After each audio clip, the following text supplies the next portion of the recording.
Hello, hi guys, welcome to Vinayak Believers classes. Okay, so students, let's start today's practice set. कल video नहीं बना पाई because of health issue.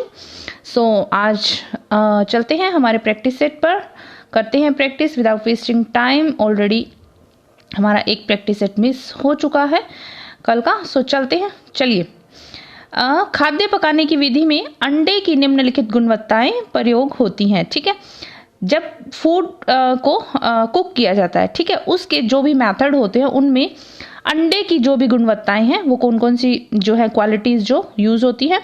That is first आ रहा है इसके अंदर आपके इमल्सिफिकेशन. ओके, और इसके अंदर आ रहा है कोगुलेशन एंड थर्ड आपके आ रहा है लेवनिंग एजेंट. ठीक है, लेवनिंग मीन्स की किण्वनीकरण जिसको बोला जाता है. सो इसके अंदर तीन तरह के आ रहे हैं, इमल्सिफिकेशन, कोगुलेशन, आपके लेवनिंग. सो फर्स्ट, सेकंड और फोर्थ, फर्स्ट, सेकंड और फोर्थ आपको मिल रहा है ऑप्शन नंबर सी में. So option number C is the right answer. Okay, चलिए नेक्स्ट क्वेश्चन पर चलते हैं. नेक्स्ट क्वेश्चन क्या कहता है? ओके, नेक्स्ट क्वेश्चन इज निम्नलिखित में से कौन से घटक हीमोग्लोबिन तैयार करते हैं. ठीक है, सो कौन से ऐसे घटक हैं जो हीमोग्लोबिन तैयार करते हैं. सो इसके अंदर आपके आ रहा है ऑप्शन सही विटामिन सी, लोह, विटामिन B12 और प्रोटीन. सो इसके अंदर आपके जो घटक हीमोग्लोबिन तैयार करते हैं इसमें जो है वो डी जो सभी सही है, विटामिन सी भी, विटामिन B12, लोह और हीमोग्लोबिन, ये प्रोटीन. सो ये क्या है, हीमोग्लोबिन तैयार करते हैं. सो सभी ऑप्शन सही है. Option number C is the right answer. Okay, चलिए now the next question is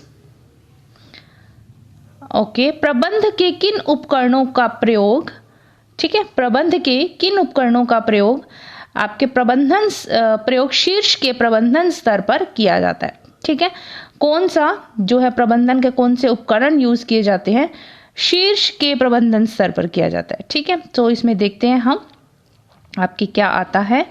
आपके इसमें आ जाता है स्टाफ ड्यूटी सूची. ठीक है, मेन्यू, विक्रय आयोजना, आपके विस्तरण, लीडरशिप, समय और कार्य नियोजन. सो ये जो चीज़ है इनमें से हमें चूज करना है. सो इसके अंदर आपके एक तो आ जाता है विक्रय आयोजना, उसके अलावा आपके आ जाता है विस्तरण और उसके अलावा आ जाता है लीडरशिप. ठीक है, प्रबंधन के जो उपकरण है जो शीर्ष के प्रबंधन स्तर पर है वो है आपके विक्रय योजना, विस्तरण और लीडरशिप, मीन्स की थर्ड, फोर्थ और fifth. So option number C is the right answer. ठीक है, थर्ड, फोर्थ और fifth is the right answer.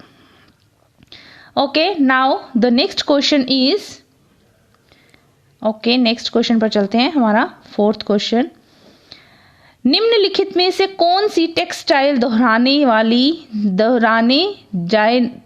जाने वाली इकाइयां हैं. ठीक है, दोहराए जाने वाली इकाइयां कौन सी हैं इसको हमें देखना है. सो चलिए देखते हैं निम्नलिखित में से कौन सी टेक्सटाइल दोहराई जाने वाली इकाइयां. सो इसके अंदर जो आपके आएगा आकृति, अर्ध निलंबन, संतुलन, पूर्ण रूप से फैला हुआ या फिर ईंट. सो ये जो जा रहा है आपके इसके अंदर आएगा अर्ध निलंबन, पूर्ण रूप से फैला हुआ, ठीक है, और उसके अलावा इसमें आ जाता है ईंट. ठीक है, सो ये चार जो चीजें हैं टेक्सटाइल दोहराई जाने वाली आपके इकाइयां हैं. ठीक है, ये है आपके इसमें आ रहा है ऑप्शन नंबर बी, जो है option number B is the right answer. Okay, चलिए, आई होप स्टूडेंट आपको समझ में आ रहा होगा. तो आप इसको वीडियो को पॉज करके भी देख सकते हैं, स्क्रीनशॉट लेकर भी समझ सकते हैं. सो चलिए नेक्स्ट क्वेश्चन पर चलते हैं. नेक्स्ट क्वेश्चन क्या कहता है हमारा? ओके, दुर्बल चालकता वाले पात्र जो सतही कुकिंग के लिए उपयोग किया जाता है के आधार धातु की क्षमता में निम्नलिखित में से कौन सा क्लैंडिंग द्रव्य सुधार लाता है. क्लैंडिंग द्रव्य सुधार लाता है दुर्बल चालकता वाले पात्र, ठीक है, जो सतही कुकिंग मीन सरफेस की कुकिंग के लिए यूज किया जाता है. ठीक है, जो मेटल का जो बेस होता है, सरफेस होता है, उसमें सुधार लाता है. ठीक है, कुकिंग के टाइम में. सो तांबा, वेनेडियम, एल्यूमिनियम, जंग रहित स्टील और आपके पीतल. सो इसके अंदर जो आपका ऑप्शन सही आ रहा है जिसमें आपके आ जाता है फर्स्ट है तांबा, और उसके अलावा आपके आ जाता है एल्यूमिनियम और आपके पीतल। ठीक है, ये जो चीज चार हैं, तीन हैं, जिसमें आपके तांबा, एल्यूमिनियम और पीतल, ये सही जा रहा है। So option number B is the right answer, first, third और फिफ्थ। ठीक है, ये जो तीन चीजें हैं वो कुकिंग में सुधार लाते हैं, सरफेस कुकिंग में। Okay, now the next question is, Gardner की बहुबुद्धिमताओं में समाविष्ट है। ठीक है, गार्डनर की बहुबुद्धिमताओं में समाविष्ट है। सो क्या है, चलिए देखते हैं। ये आ जाता है आपके भाषाई, संगीतिक, नाटकीय, अंत्यवैयक्तिक या फिर पारस्परिक, जिसको बोला जाता है। सो इसके अंदर आ जाता है फर्स्ट, गार्डनर की बहुबुद्धिमता के में जो समाविष्ट है वो है भाषाई। ठीक है, बहुबुद्धि जो सिद्धांत है उसमें गार्डनर के भाषाई, उसके अलावा आ जाता है नाटकीय, उसके अलावा आपके आ जाता है अंतःवैयक्तिक। सो ए, सी और D, option number D is the right answer. ठीक है, आई होप स्टूडेंट आपको समझ में आ रहा होगा। ये आपके मैच वाले क्वेश्चन है। ठीक है, कूट वाले क्वेश्चन है जिनमें हमें चूज करना है कौन कौन से सही हैं। ठीक है, now the next question is, परिणाम प्रदर्शन तब किया जाता है जब प्रक्रिया बहुत लंबी होती है। ठीक है, परिणाम प्रदर्शन तब किया जाता है जब प्रक्रिया बहुत परिणाम प्रदर्शन तब किया जाता है जब, हमें देखना है कि परिणाम प्रदर्शन कब किया जाता है। ठीक है, सो इसके अंदर आपके आ जाता है प्रक्रिया बहुत लंबी होती है। ठीक है, परिणाम की तुलना करनी होती है, प्रक्रिया बहुत लघु होती है, विधि या पद्धति का तुलनात्मक लाभ दर्शाना हो। सो इसके अंदर आपके आ जाता है प्रक्रिया बहुत लंबी होती है, परिणाम की तुलना करनी हो, और आपके उसके अलावा इसमें आंसर आ जाता है विधि या पद्धति का तुलनात्मक लाभ दर्शाना हो। प्रक्रिया बहुत छोटी है, ये नहीं आएगा। ठीक है, परिणाम प्रदर्शन तभी किया जाता है जब एक तो प्रक्रिया लंबी होती है, परिणाम की तुलना करनी हो, दो चीज़ों के बीच में उनको रिजल्ट शो करना हो, कंपेयर करना हो, और जो भी मेथड यूज करने उसका तुलनात्मक लाभ दर्शाना हो। ठीक है, कि दूसरी मेथड से ये वाला मेथड क्यों यूजफुल है, क्यों लाभदायक है। ठीक है, सो उसके लिए परिणाम प्रदर्शन करना जरूरी होता है। सो इसमें आपके ऑप्शन नंबर बी जो है वो सही जा रहा है। ठीक है, फर्स्ट, सेकंड और fourth. Now the next question is, बाहरी आउटडोर मीडिया में समाविष्ट है। बाहरी आउटडोर, बाहरी मतलब आउटडोर, प्रचार मीडिया में। ठीक है, प्रचार मीडिया में समाविष्ट है। सो वो देखते हैं क्या है, पोस्टर्स, फ्लिप कार्ड्स, बैनर्स या फिर फ्लैश कार्ड्स। सो आपके इसमें हमारा जाता है पोस्टर्स, ठीक है, और बैनर्स। ठीक है, पोस्टर्स और banners is the right answer, first और थर्ड, जो कि आपके जा रहा है ऑप्शन नंबर डी में। Option number D is the right answer.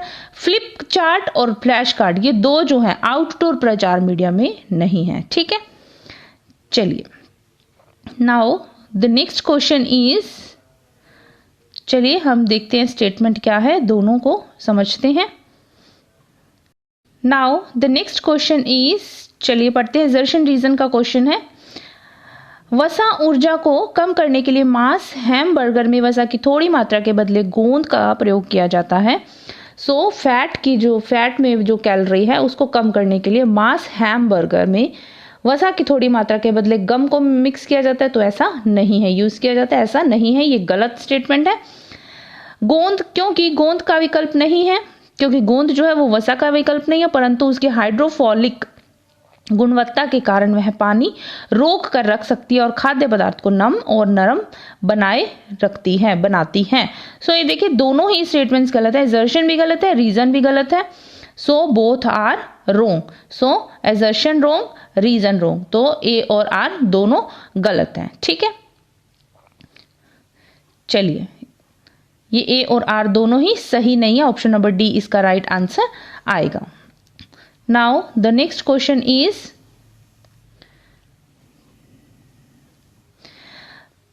Assertion reason है। चलिए देखते हैं इसमें क्या कहता है। आयोडीन का अत्यधिक अंतःग्रहण या सेवन नुकसान कर सकता है।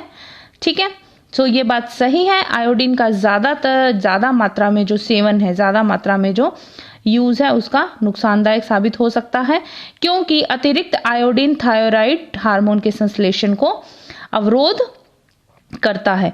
ये बात भी बिल्कुल सही है कि जो आयोडीन का ज़्यादा अंतर्ग्रहण नुकसानदायक है, और ज़्यादा करने से ही क्या हो जाता है, थायराइड जो हार्मोन है उसके संश्लेषण में, उसके सिंथेसिस में बाधा उत्पन्न करता है। सो ए और R both are right, and जो आर है उसका सही स्पष्टीकरण है। ठीक है, सही तरीके से उसका स्पष्टीकरण कर रहा है assertion का। Okay, now the next question is, okay चलिए पढ़ते हैं ये क्वेश्चन क्या कहता है। यकृत एन्सेफेलोपैथी में मस्तिष्क में अवक्षयी बदलाव और तंत्रिकीय लक्षण दिखाई देते हैं।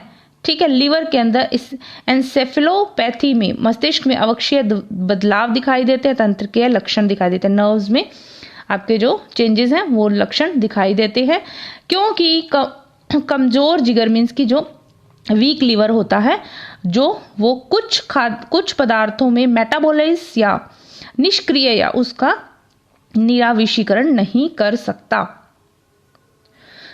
जो लिवर है उसका इंसेफेलोपैथी में ठीक है, मस्तिष्क में अवक्षयी बदलाव आते हैं, तंत्र के लक्षण दिखाई देते हैं, और जो वीक लिवर वाले होते हैं वो कुछ जो चीजें हैं, कुछ प्रोडक्ट्स हैं, उनका मेटाबोलाइज या निष्क्रिय या उनका निराविशीकरण नहीं कर सकते। ठीक है, मेटाबोलाइज नहीं कर सकते।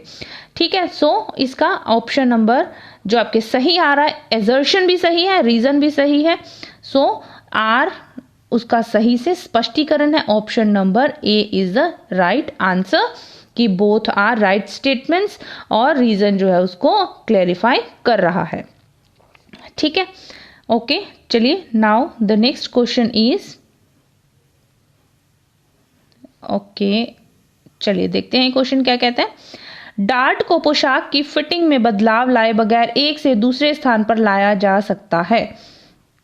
चलिए देखते हैं ये क्या कहता है कि डार्ट जो है उसकी फिटिंग में चेंज किए बिना, ठीक है, पोशाक की फिटिंग में चेंज किए बिना डार्ट को एक स्थान से दूसरे स्थान पर लाया जाता है। ये एजर्शन जो है बिल्कुल सही बोल रहा है, सही स्टेटमेंट है, क्योंकि डार्ट का स्थान बदलने पर डार्ट का कोण वही रहता है। ये भी बिल्कुल सही है। ठीक है, एजर्शन भी सही है, रीजन भी सही है, बोथ आर राइट, ए और आर बोथ आर राइट। ठीक है, दोनों ही सही है। Option number A is the right answer. चलिए नेक्स्ट क्वेश्चन देखते हैं, क्वेश्चन नंबर 13 पढ़ते हैं क्या कहता है। एजर्शन है, रेशम उतना ही लचीला होता है जितना कि ऊन, क्योंकि रेशम के रेशों में सिस्टीन कड़ियां भी होती हैं। ये बात बिल्कुल सही बोल रहा है कि रेशम भी उतना ही फ्लैक्सिबल होता है जितना ऊन, क्योंकि रेशम के रेशों में सिस्टीन कड़ियां जो होती हैं वो भी होती हैं। Option number A is the right answer, A और आर दोनों सही हैं। ठीक है, ओके चलिए, now the next question is, okay चलिए पढ़ते हैं क्या बोलता है हमारा नेक्स्ट क्वेश्चन। इसमें देखिए, एजर्शन कहता है दीवार और छत को हल्के रंग निष्प्रभ पेंट के साथ करने से कमरे का आकार छोटा हो जाता है। ठीक है, ये बोल रहा है कि दीवार और छत को अगर लाइट कलर से कर दिया जाए, ठीक है, कमरे का आकार छोटा दिखता है, तो लाइट कलर से करने पर कमरे का आकार छोटा नहीं दिखता। ये स्टेटमेंट जो है वो गलत है। ठीक है, ये स्टेटमेंट गलत है कि ऐसा नहीं है कि लाइट कलर से छत और दीवार करोगे तो रूम छोटा नजर आएगा, क्योंकि रंग हल्का होने पर भी निष्प्रभ पेंट उन्नत प्रभाव का भ्रम उत्पन्न करके प्रकाश को अवशोषित कर लेता है। ये भी गलत है। ठीक है, ये दोनों ही स्टेटमेंट गलत है। लाइट कलर्स जो है ऐसा भ्रम उत्पन्न नहीं करते, ठीक है, कि जिससे कि आपको रूम छोटा लगेगा या दीवार छोटी लगेगी। ठीक है, ये दोनों ही स्टेटमेंट्स रोंग है, बोथ आर रोंग। ये तो इसके अंदर आ रहा है ए और आर दोनों असत्य हैं। Option number B is the right answer. Okay चलिए, now the next question is, okay पढ़ते हैं इसे। चलिए, ये क्या कह रहा है, लड़कों के लिए फ्रॉइड का इडिपस, ठीक है, अभिकथन क्या है, लड़कों के लिए फ्रॉइड का इडिपस संघर्ष तथा लड़कियों के लिए इलेक्ट्रा संघर्ष को किशोरावस्था के दौरान उत्पन्न होता है। ये बात बिल्कुल सही है। कि फ्रॉयड ने एक अपना जो दिया था लड़के लड़कियों से रिलेटेड, जो बॉयज़ हैं जब वो मदर की तरफ अट्रैक्ट होते हैं, मदर से उनका लगाव होता है, इडिपस बोला जाता है उसको, और लड़कियों का जो है उसको इलेक्ट्रा बोला जाता है, उनका फादर की तरफ होता है। तो ये होता है आपके इडिपस और इलेक्ट्रा। ये बिल्कुल स्टेटमेंट सही है, क्योंकि इंद्र आवेग जननांगों को हस्तांतरित हो जाता है और बच्चा इस अवस्था के दौरान जननांगों के उद्दीपन में आनंद का अनुभव करता है। Both statements are right. ठीक है, सो इसके अंदर आपके जाएगा आपके option number A is the right answer, कि बोथ स्टेटमेंट्स आर राइट, कि ये भी सही है, रीजन भी सही है, असर्शन भी सही है, so both statements are right. Okay, so ये हमारी वीडियो का था आज का last question. Thank you so much for watching my video. बने रहिए मेरे साथ, प्रैक्टिस करते रहिए स्टूडेंट्स। कहीं भी कोई क्वेरी हो आप मुझे कमेंट बॉक्स में दीजिएगा। और मुझे लगा, पूरी कोशिश की है कि आपको स्क्रीन पर ऑप्शंस और क्वेश्चंस एक साथ नज़र में आए, क्योंकि बड़े क्वेश्चन होने की वजह से स्क्रीन पर एक साथ नहीं आ पाते। सो फिर भी पूरी कोशिश रहेगी कि आपकी किसी भी तरह की क्वेरी हो, किसी भी तरह का कुछ प्रॉब्लम हो, सो आपके लिए मैं उसको दूर करूं। बने रहिए मेरे साथ, पढ़ते रहिए। Thank you so much. God bless you all. Bye.